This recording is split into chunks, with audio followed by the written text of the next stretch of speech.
Les conditions des derniers jours. Écoute, ça ressemble un peu à ça tout le temps. C'est un peu routinier. On est en arrière d'une grosse dépression. On essaie toujours de jouer à la limite entre réussir à garder du vent pour avancer, faire de l'est, parce que derrière nous il y a un anticyclone avec pas de vent, et ne pas casser le bateau, parce que comme on peut le voir, il y a quand même pas mal de mer. C'est même pas trop la force du vent, parce que le vent est... alors si, juste devant nous, il y a beaucoup de vent, et on essaie de gérer le curseur pour progresser vers l'est sans casser le bateau. Donc conditions de vie à bord pas forcément simples, mais ça permet de faire des milles dans la bonne direction. Voilà, donc c'est de la gestion.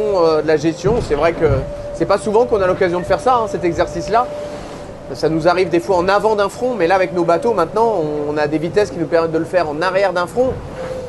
Et le problème, c'est justement nos vitesses. C'est comment on fait pour ne pas aller... Alors que là, si on regarde l'ordinateur, avec ce vent-là et cet angle de vent-là, on pourrait être à 30 et quelques nœuds tout le temps. Et c'est pas ce que je souhaite. Donc voilà, et ça va encore être comme ça pendant 2 jours, pour laisser le temps à la dépression de s'évacuer.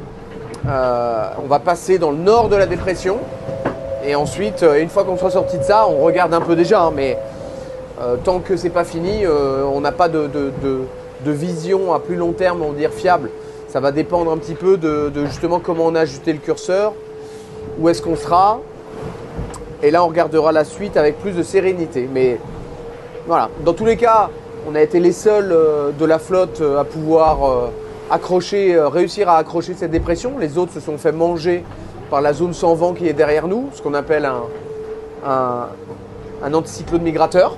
C'est-à-dire que c'est un anticyclone, la plupart des anticyclones sont assez statiques. Là, on a un système avec une dépression, l'anticyclone derrière, et tout avance en même temps.